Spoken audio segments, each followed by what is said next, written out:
Just a couple of calls yesterday for me. Looking at the laying the draw second half with that red card in play. The 10 men score first. Draw odds rise to double figures. Regardless of the equaliser later on, you'd have got out with the right team scoring first. And the second angle, very simple. Let's go have a look at Sweden. Nice and simple. Djurgården 0-0 at half-time. Absolutely bossing this match from start to finish. You can look at the in-play stats. The only concern, 0-0 in their previous match, might suggest some trouble up front, trouble at Mill. So let's see if I can find the stats. Because you can see it's one-way traffic. You just look at that red on the left. Unbelievable, Jeff. So we got the goal. I did suggest if you wanted a possibility of increasing your returns to go correct score, because it's highly likely going to be a win 2-0. So 1-0, 2-0 be the absolute ideals there. Those were the only plays yesterday, really. Couldn't see anything else. And some of the matches were on a little bit too late if we add in the tie time. They were rather obvious wins in keeping with the short odds. Goals before half-time expected. Just the one for Betis. Equaliser and lay the draw second half, a possibility. Particularly with a 1.14 shot. Don't forget, these odds suggest 3-0, 3-1, any other home score. Similar story for the other shorty, Atletico Madrid. Absolutely no problem for them yesterday, as you can see. 3-0, job done. Looking on to today, it's Friday. And let's have a look. Austria-Belgium still might be of interest to you. English Championship, Stoke against Sheffield United. And again, soccerstats.com. And just a bit of Carol Vorderman maths. And we'll see if there's still motivation in this match. We're getting to the stage now where there's a lot of dead rubbers. Stoke and Sheffield United. Sheffield United are on 86. Can't be caught. Can improve to 89 with the win today. How many matches are left? That's the problem. Stoke City, I can't see them in the top half or even top 16. So there they are, 17th Stoke. With Luton Town on how many points? 46. And Stoke on 50. There's still work to be done for the Potters to get out of that relegation zone. We just want to see how many matches are left this season as well. So you can find that out. If we just click on one of the teams, Sheffield United here. Just work our way down. 2 matches remain. So now it looks as if it's job done for Sheffield United, doesn't it? I think with only 2 matches remaining. They can't improve. They can't be caught. Dead rubber for Sheffield United. Stoke City. With a win today, should guarantee their safety. Can't be caught by Luton. If Luton have 2 consecutive wins, which they've had already, they would be up to 52 points. Stoke City with a draw or a win today, one of their 2 remaining matches. Just keep that gap alive. So they can be caught. But it's starting to be a preserve your players type of match for Sheffield United. So be very careful with that. Paris Saint-Germain against Nice as well. You have to do these checks at this stage of the season. How many matches left? Champions League football, I think, still for Nice, to keep them honest. They are actually within striking distance of Monaco, fellow Côte d'Azur team. So plenty of motivation for them. Paris Saint-Germain, you saw last match, don't need to win, don't tend to win. 1-1 last match against Nantes. you're going to see that now. 4 matches remain this season, so it's still alive for Nice. I think that's the only motivating factor for Nice, is trying to cement that Champions League football. They don't look like they get a win on seasonal form. Against the top 6 away, it's compelling. Against the top 7 away, conceding 2 goals at least, Nice. But it's all about whether Paris Saint-Germain are in the mood. That 1-1 against Nantes last match. Gentle reminder to you, the teams that don't need to win very rarely do. Stuttgart and Heidenheim. Again, we need to do our checks. Motivation initially for Stuttgart and Heidenheim. So where are they in the league? Heidenheim in the relegation zone, will remain so, but they're in the playoff place. So they're keen to preserve that. A win today will take them to 25 points and will help in that matter against Bochum. So it's a playoff place, I think Heidenheim realistically aiming for. Let's be honest. Stuttgart should have really been aiming for Champions League football this season. A win today takes them to 44 and within a shout of Mainz. It's all about how many matches remain this season to consider whether that's still possible. Indeed, 3-4s at 12 possible points remaining, so it's very much alive for Stuttgart and Heidenheim. Plenty of carrot and stick for both of those two sides. In the Dutch Eredivisie, we've got, it should be closing down, I think, the Eredivisie soon. Feyenoord and PEC Zwolle. Feyenoord are third at the moment on 59. A win will take them to 62 points. They have Utrecht to worry about. Let's bring up Soccer 24. It's far better tables. So let's have a look at Valvik and Utrecht. Just in the standings, we'll be able to see. So Utrecht could go into the Champions League qualifiers with a win today. Talk about motivation. Valvik are stuck. There's, I think, 4 matches remaining this season. 19 points to 31. 19 to 31. That's 12 points with a possible 15 remaining. So this becomes a must-win. Every single match from here on in is a must-win for RKC Valvik. So get a target on them. Target those draws. Feyenoord and PEC Zwolle. Feyenoord, third at the moment. Must-win territory for them, with Utrecht possibly aiming for 3 points as well. Valvik will remain on 23, 22 with a win today and in the bottom 2. But they still must win to have a chance at that playoff place. It's all important to try and wriggle out. Braga could be worth following for you at 8:30 if you're up that late. And that's it for today, really.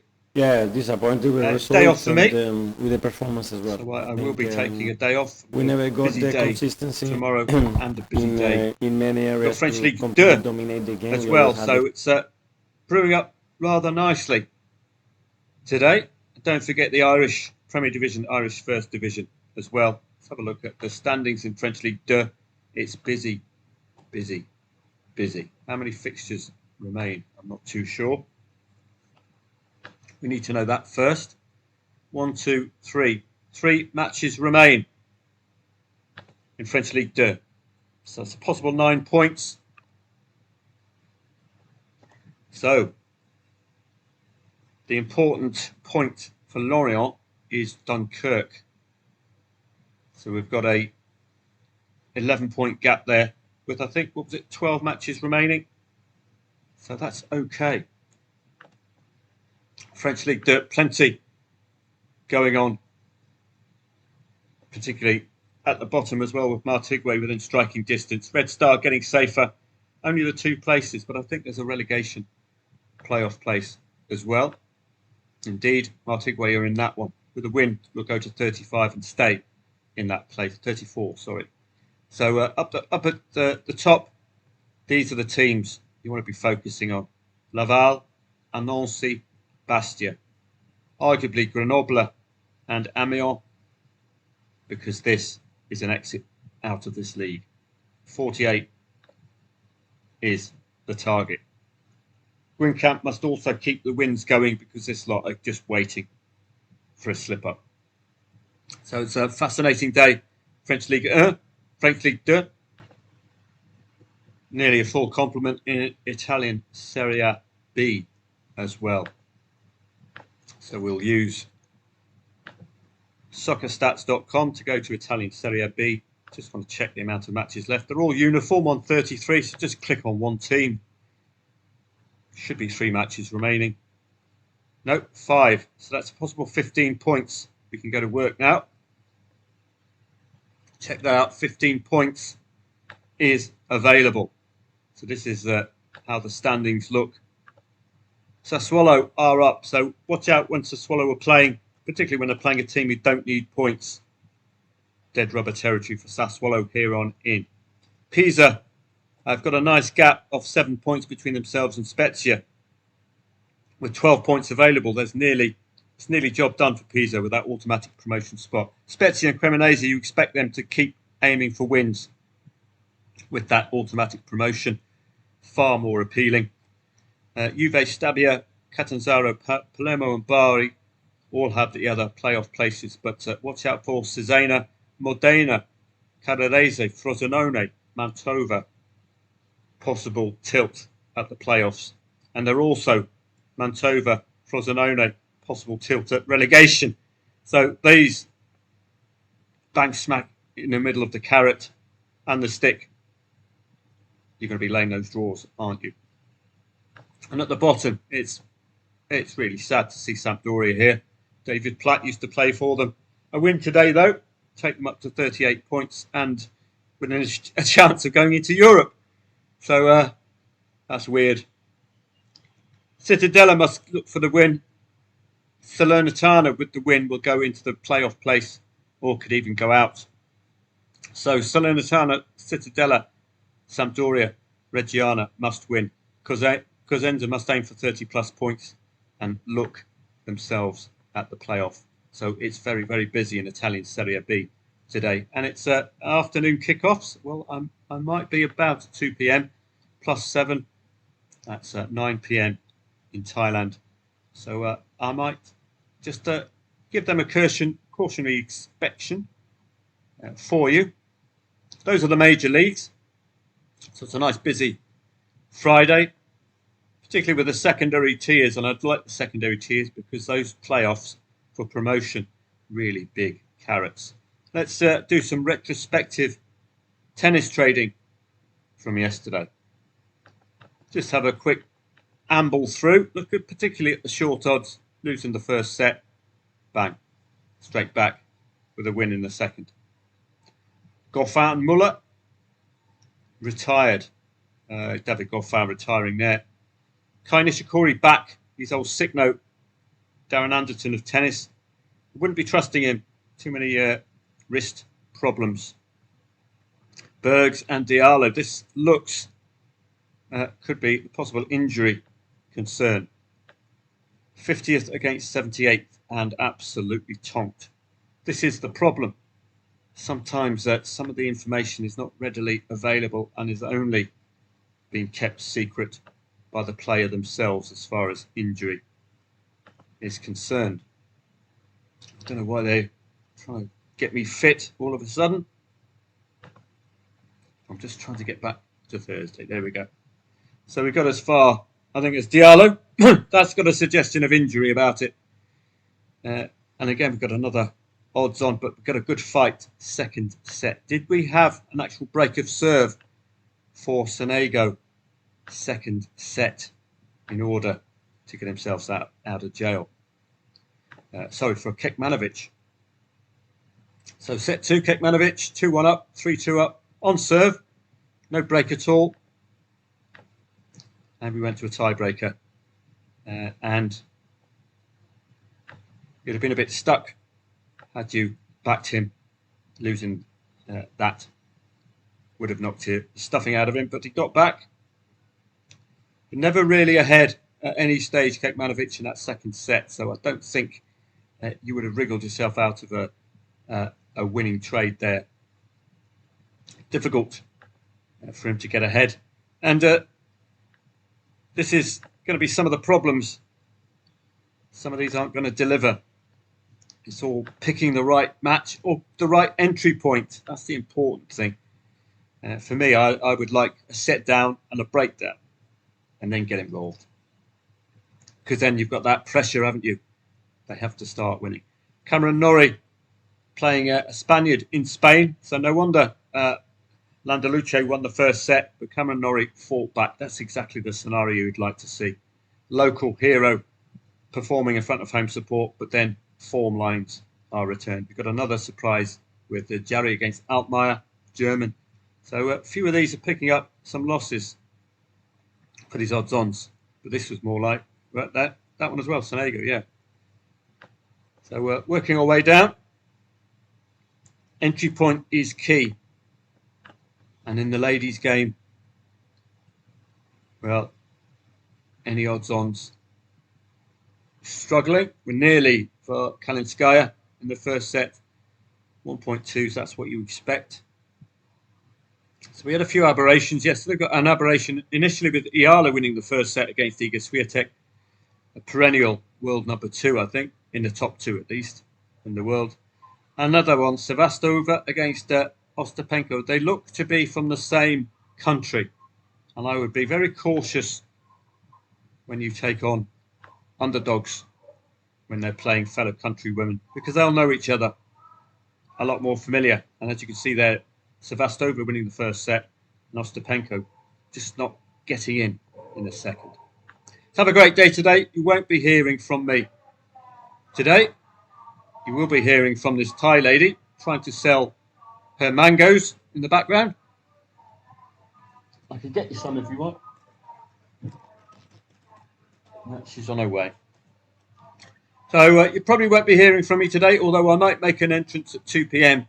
for Italian Serie B, but it is my day off. I do need to take some time off away from everything.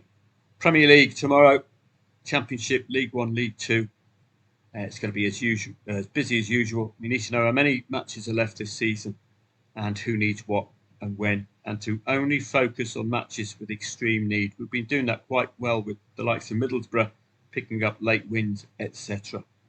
But we're going to be entering dead rubber territory for a few of these teams now this season. So we've got to avoid dead rubbers. If you get involved, don't blame me if you lose your dosh. Have a great day. And I will certainly see you tomorrow. And I might give you a Brucey bonus this evening at 2 p.m. for Italian Serie B. Keep an eye on it. Have a great day.